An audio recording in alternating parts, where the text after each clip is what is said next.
I'd like to tell you about the strangest secret in the world. Some years ago, the late Nobel Prize-winning Dr. Albert Schweitzer was being interviewed in London, and a reporter asked him, "Doctor, what's wrong with men today?" And the great doctor was silent a moment, and then he said, "Men simply don't think." It's about this that I want to talk with you.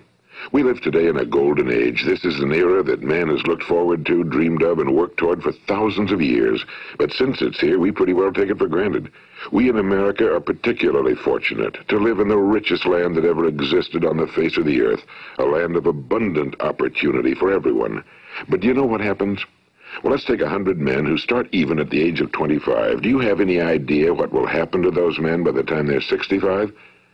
These 100 men who all start even at the age of 25 believe they're going to be successful. If you asked any one of these men if he wanted to be a success, he'd tell you he did. And you'd notice that he was eager toward life, that there was a certain sparkle to his eye, an erectness to his carriage, and life seemed like a pretty interesting adventure to him. But by the time they're 65, 1 will be rich. 4 will be financially independent. 5 will still be working. 54 will be broke. Now think a moment. Out of the 100, only 5 make the grade. Now why do so many fail? What has happened to the sparkle that was there when they were 25? What's become of the dreams, the hopes, the plans? And why is there such a large disparity between what these men intended to do and what they actually accomplished? When we say about 5% achieve success, we have to define success. And here's the best definition I've ever been able to find. Success is the progressive realization of a worthy ideal. If a man is working toward a predetermined goal and knows where he's going, that man is a success. If he's not doing that, he's a failure. Success is the progressive realization of a worthy ideal.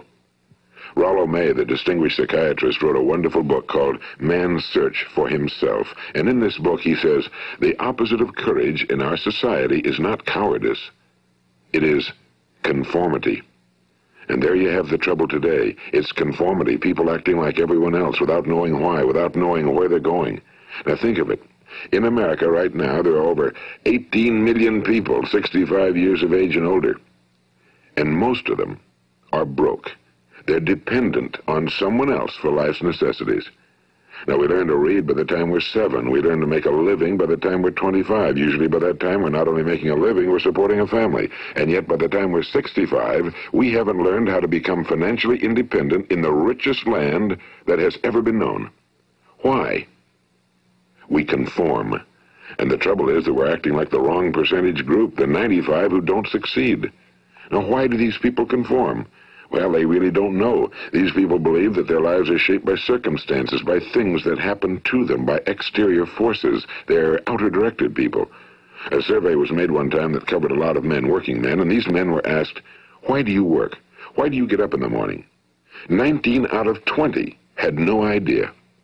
If you ask them, they'll say, well, everyone goes to work in the morning, and that's the reason they do it, because everyone else is doing it. Now let's get back to our definition of success. Who succeeds? The only person who succeeds is the person who is progressively realizing a worthy ideal. He's the person who says, I'm going to become this, and then begins to work toward that goal. I'll tell you who the successful people are. A success is the school teacher who's teaching school because that's what he or she wants to do. The success is the woman who's a wife and mother because she wanted to become a wife and mother and is doing a good job of it. The success is the man who runs the corner gas station because that was his dream. That's what he wanted to do. The success is the successful salesman who wants to become a top-notch salesman and grow and build with his organization. A success is anyone who is doing deliberately a predetermined job because that's what he decided to do deliberately. But only 1 out of 20 does that. That's why today there isn't really any competition unless we make it for ourselves. Instead of competing, all we have to do is create. You know, for 20 years, I looked for the key which would determine what would happen to a human being. Was there a key I wanted to know which would make the future a promise that we could foretell to a large extent? Was there a key that would guarantee a person's becoming successful if he only knew about it and knew how to use it? Well, there is such a key, and I've found it. Have you ever wondered why so many men work so hard and honestly without ever achieving anything in particular, and others don't seem to work hard and yet seem to get everything? They seem to have the magic touch. You've heard them say that about someone. Everything he touches turns to gold. And have you ever noticed that a man who becomes successful tends to continue to become successful? And on the other hand, have you noticed how a man who's a failure tends to continue to fail? Well, it's because of goals. Some of us have goals, some don't. People with goals succeed because they know where they're going. It's that simple. Think of a ship leaving a harbor, and think of it with the complete voyage mapped out and planned. The captain and crew know exactly where it's going and how long it'll take. It has a definite goal.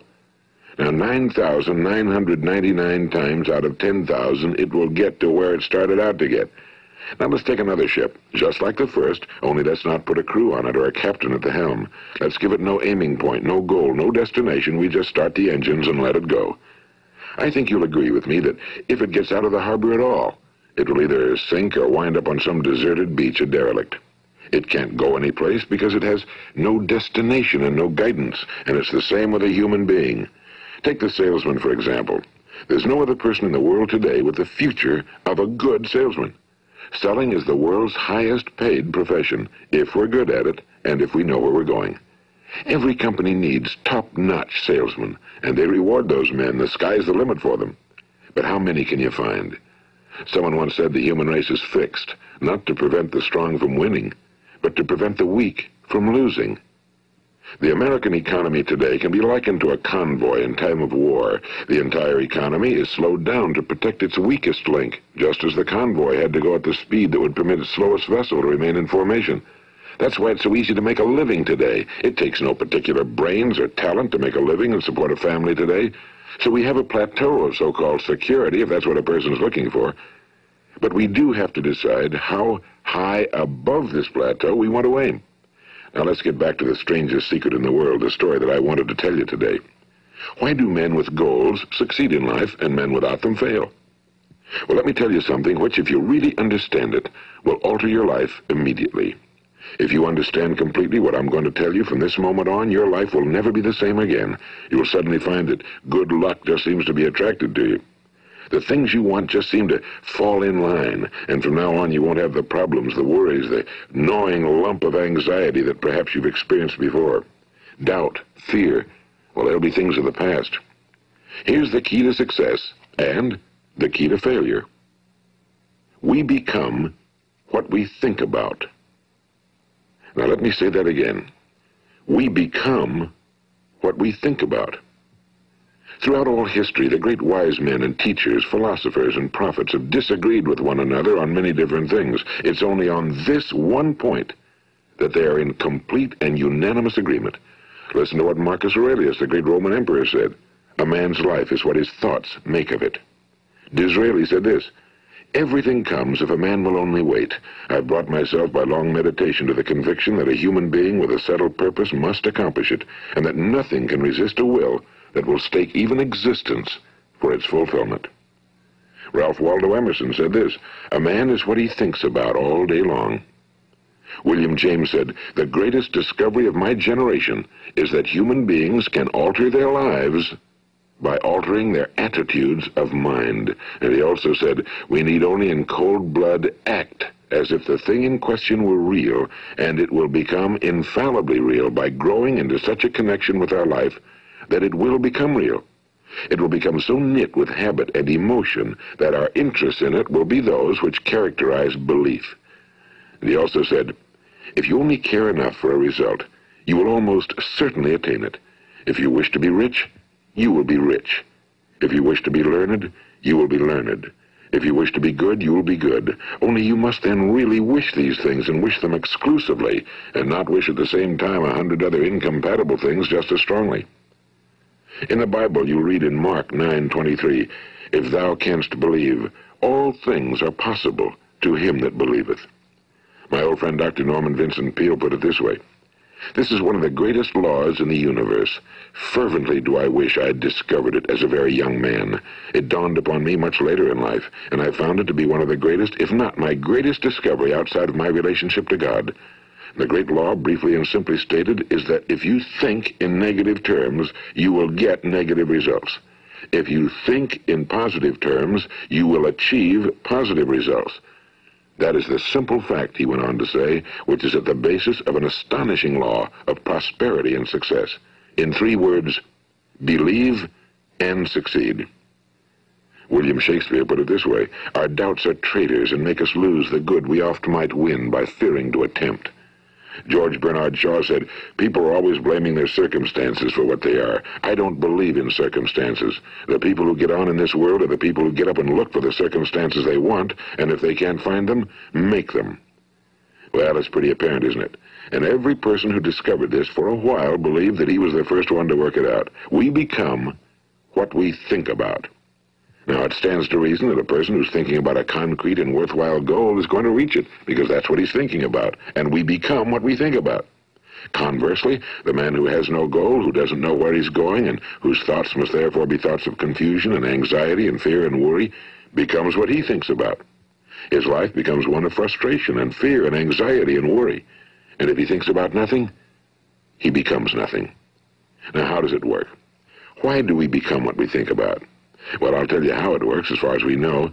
Now, to do this, I want to tell you about a situation that parallels the human mind.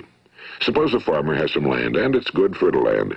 Now, the land gives the farmer a choice. He may plant in that land whatever he chooses. The land doesn't care. It's up to the farmer to make the decision. Now, remember, we're comparing the human mind with the land because the mind, like the land, doesn't care what you plant in it. It will return what you plant, but it doesn't care what you plant. Now, let's say that the farmer has 2 seeds in his hand. One is a seed of corn. The other is nightshade, a deadly poison. He digs 2 little holes in the earth, and he plants both seeds, one corn, the other nightshade. He covers up the holes, waters, and takes care of the land, and what will happen? Invariably, the land will return what's planted. As it's written in the Bible, as ye sow, so shall ye reap. Now remember, the land doesn't care. It'll return poison in just as wonderful abundance as it will corn. So up come the 2 plants, one corn, one poison. Now, the human mind is far more fertile, far more incredible and mysterious than the land, but it works the same way. It doesn't care what we plant. Success, failure. A concrete, worthwhile goal, or confusion. Misunderstanding, fear, anxiety, and so on. But what we plant, it must return to us. You see, the human mind is the last great unexplored continent on Earth. It contains riches beyond our wildest dreams. It will return anything we want to plant. Now, you might say, well, if that's true, why don't people use their minds more? Well, I think they've figured out an answer to that one, too. Our mind comes as standard equipment at birth. It's free, and things that are given to us for nothing we place little value on. Things that we pay money for, we value. The paradox is that exactly the reverse is true. Everything that's really worthwhile in life came to us free. Our minds, our souls, our bodies, our hopes, our dreams, our ambitions, our intelligence, our love of family and children and friends and country, all these priceless possessions are free. But the things that cost us money are actually very cheap and can be replaced at any time. A good man can be completely wiped out and make another fortune. He can do that several times. Even if our home burns down, we can rebuild it. But the things we got for nothing, we can never replace. The human mind isn't used because we take it for granted. Familiarity breeds contempt. It can do any kind of job we assign to it, but generally speaking, we use it for little jobs instead of big, important ones. Universities have proved that most of us are operating on about 10% or less of our abilities. So decide now, what is it you want? Plant your goal in your mind. It's the most important decision you'll ever make in your entire life. What is it you want? Do you want to be an outstanding salesman? A better worker at your particular job? Do you want to go places in your company, in your community? Do you want to get rich? All you've got to do is plant that seed in your mind, care for it, work steadily toward your goal, and it will become a reality. It not only will, there's no way that it cannot. You see, that's a law, like the laws of Sir Isaac Newton, the laws of gravity. If you get on top of a building and jump off, you'll always go down. You'll never go up. And it's the same with all the other laws of nature. They always work. They're inflexible. Think about your goal in a relaxed, positive way. Picture yourself in your mind's eye as having already achieved this goal. See yourself doing the things you will be doing when you've reached your goal. Ours has been called the phenobarbital age, the age of ulcers and nervous breakdowns and tranquilizers. At a time when medical research has raised us to a new plateau of good health and longevity, far too many of us worry ourselves into an early grave trying to cope with things in our own little personal ways without learning a few great laws that will take care of everything for us. These things we bring on ourselves through our habitual way of thinking. Every one of us is the sum total of his own thoughts. He is where he is because that's exactly where he really wants to be, whether he'll admit that or not. Each of us must live off the fruit of his thoughts in the future, because what you think today and tomorrow, next month and next year, will mold your life and determine your future. You're guided by your mind. I remember one time I was driving through eastern Arizona, and I saw one of those giant earth-moving machines roaring along the road at about 35 miles an hour with what looked like 30 tons of dirt in it. A tremendous, incredible machine, and there was a little man perched way up on top with the wheel in his hands guiding it. And as I drove along, I was struck by the similarity of that machine to the human mind. Just suppose you're sitting at the controls of such a vast source of energy. Are you going to sit back and fold your arms and let it run itself into a ditch? Or are you going to keep both hands firmly on the wheel and control and direct this power to a specific, worthwhile purpose? It's up to you. You're in the driver's seat. You see, the very law that gives us success is a two-edged sword. We must control our thinking. The same rule that can lead a man to a life of success, wealth, happiness, and all the things he ever dreamed of for himself and his family. That very same law can lead him into the gutter. It's all in how he uses it, for good or for bad. This is the strangest secret in the world. Now, why do I say it's strange, and why do I call it a secret? Actually, it isn't a secret at all. It was first promulgated by some of the earliest wise men, and it appears again and again throughout the Bible, but very few people have learned it, understand it. That's why it's strange, and why for some equally strange reason it virtually remains a secret. I believe that you could go out and walk down the main street of your town and ask one man after another what the secret of success is, and you probably wouldn't run into one man in a month who could tell you. Now, this information is enormously valuable to us if we really understand it and apply it. It's valuable to us not only for our own lives, but the lives of those around us, our families, employees, associates, and friends. Life should be an exciting adventure. It should never be a bore. A man should live fully, be alive. He should be glad to get out of bed in the morning. He should be doing a job he likes to do because he does it well. One time I heard Grove Patterson, the great late editor-in-chief of the Toledo Daily Blade, make a speech, and as he concluded his speech, he said something I've never forgotten. He said, "My years in the newspaper business have convinced me of several things. Among them, that people are basically good, and that we came from someplace, and we're going someplace. So we should make our time here an exciting adventure. The architect of the universe didn't build a stairway leading nowhere." And the greatest teacher of all, the carpenter from the plains of Galilee, gave us the secret time and time again. As ye believe, so shall it be done unto you. I've explained the strangest secret in the world and how it works. Now, on this side, I want to explain how you can prove to yourself the enormous returns possible in your own life by putting this secret to a practical test. I want you to make a test that will last 30 days. It isn't going to be easy, but if you'll give it a good try, it will completely change your life for the better. Now, back in the 17th century, Sir Isaac Newton, the English mathematician and natural philosopher, gave us some natural laws of physics which apply as much to human beings as they do to the movement of bodies in the universe. And one of these laws is that for every action, there is an equal and opposite reaction. Simply stated, as it applies to you and me, it means we can achieve nothing without paying the price. The results of your 30-day experiment will be in direct proportion to the effort you put forth. To be a doctor, you must pay the price of long years of difficult study. To be successful in selling, and remember that each of us succeeds to the extent of his ability to sell. Selling our families on our ideas, selling education in schools, selling our children on the advantages of living the good and honest life, selling our associates and employees on the importance of being exceptional people. To, of course, the profession of selling itself. But to be successful in selling our way to the good life, we must be willing to pay the price. Now, what is that price? Well, it's many things. First, it's understanding emotionally, as well as intellectually, that we literally become what we think about, that we must control our thoughts if we're to control our lives. It's understanding fully that as ye sow, so shall ye reap. Second, it's cutting away all fetters from the mind and permitting it to soar as it was divinely designed to do.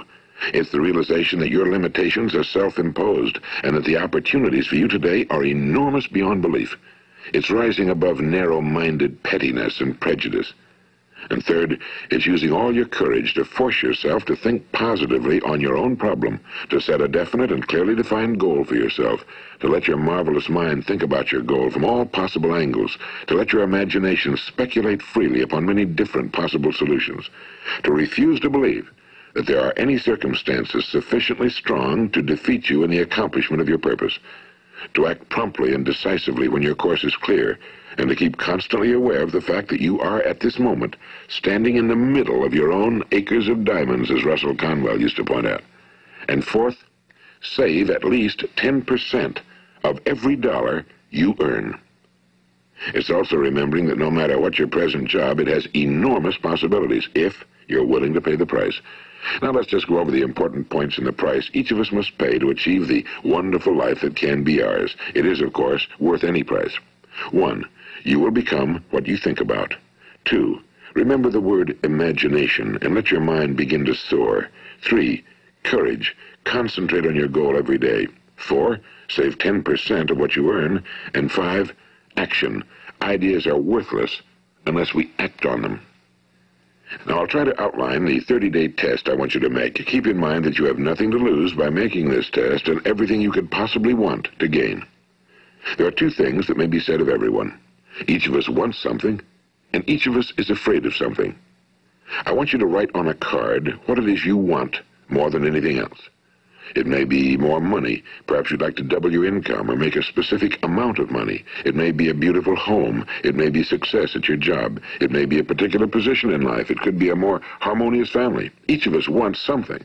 Now write down on your card specifically what it is you want. Make sure it's a single goal and clearly defined. You needn't show it to anyone, but carry it with you so that you can look at it several times a day. Think about it in a cheerful, relaxed, positive way each morning when you get up, and immediately you have something to work for, something to get out of bed for, something to live for.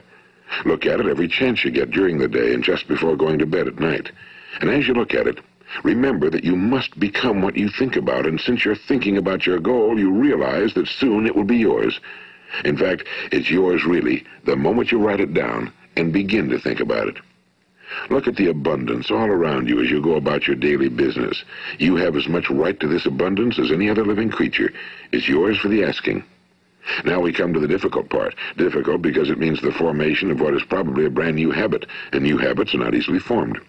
Once formed, however, it will follow you for the rest of your life. Stop thinking about what it is you fear. Each time a fearful or negative thought comes into your consciousness, replace it with a mental picture of your positive and worthwhile goal. And there'll come times when you'll feel like giving up. It's easier for a human being to think negatively than positively. That's why only 5% are successful. You must begin now to place yourself in that group. For 30 days, you must take control of your mind. It will think about only what you permit it to think about. Each day for this 30-day test, do more than you have to do. In addition to maintaining a cheerful, positive outlook, give of yourself more than you've ever done before.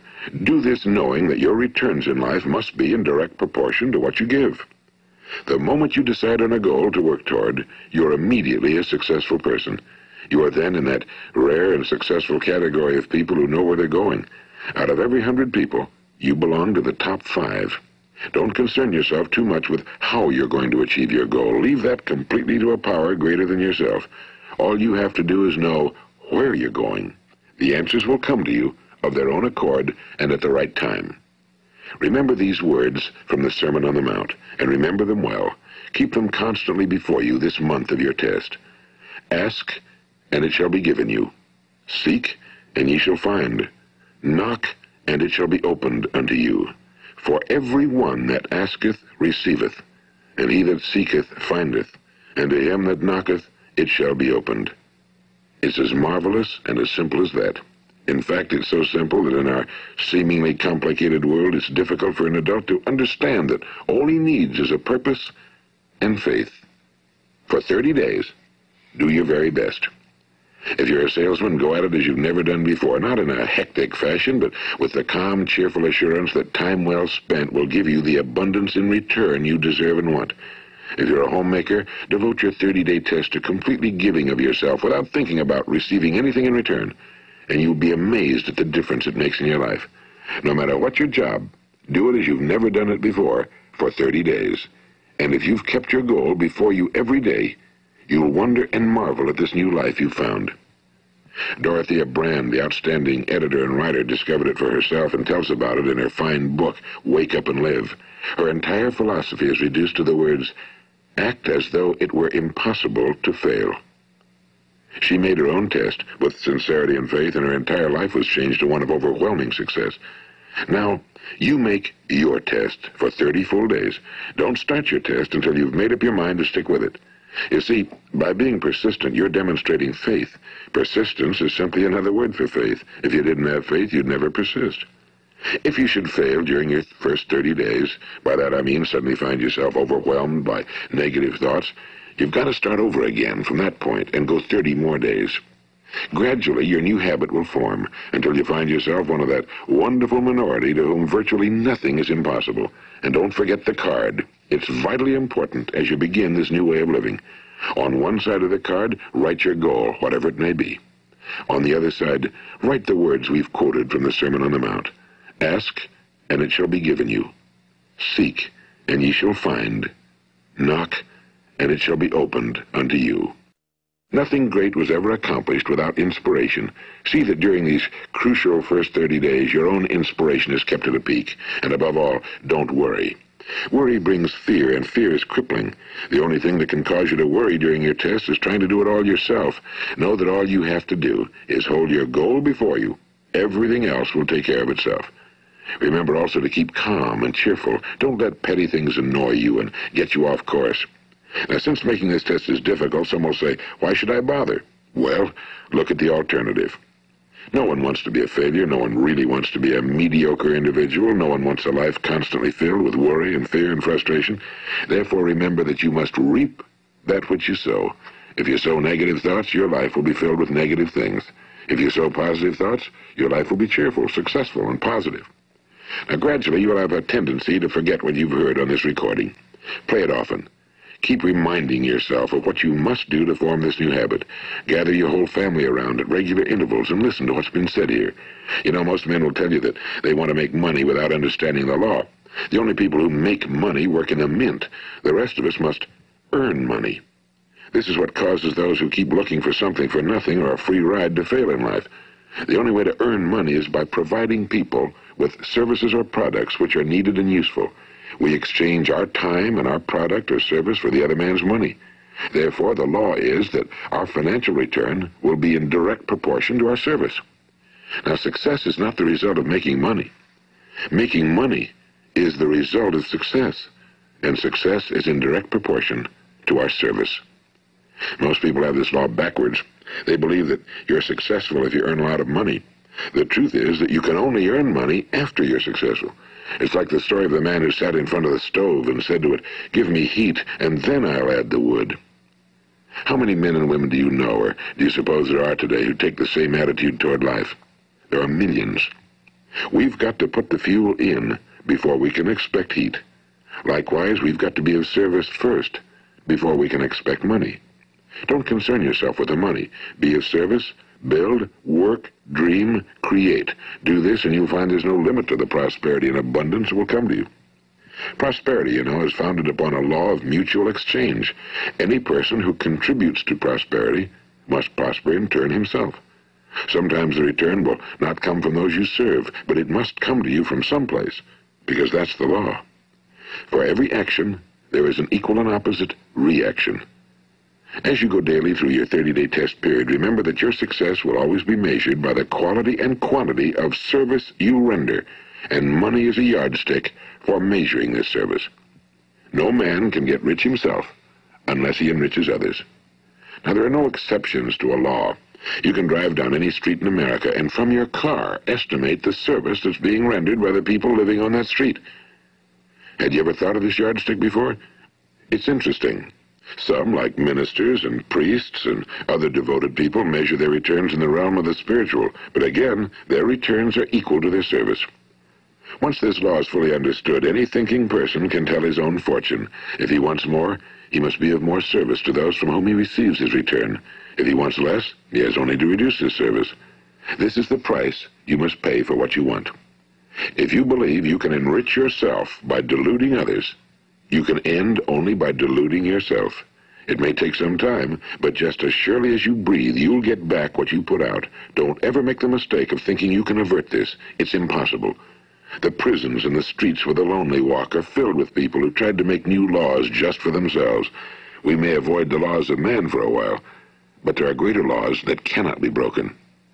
An outstanding medical doctor recently pointed out 6 steps that will help you realize success. 1. Set yourself a definite goal. 2. Quit running yourself down. 3. Stop thinking of all the reasons why you cannot be successful and instead think of all the reasons why you can. 4. Trace your attitudes back through your childhood and try to discover where you first got the idea you couldn't be successful, if that's the way you've been thinking. 5. Change the image you have of yourself by writing out a description of the person you would like to be. And 6. Act the part of the successful person you have decided to become. The doctor who wrote those words is a noted West Coast psychiatrist, Dr. David Harold Fink. Do what the experts since the dawn of recorded history have told you you must do. Pay the price by becoming the person you want to become. It's not nearly as difficult as living unsuccessfully. Make your 30-day test, then repeat it again, and each time it will become more a part of you until you'll wonder how you could ever have lived any other way.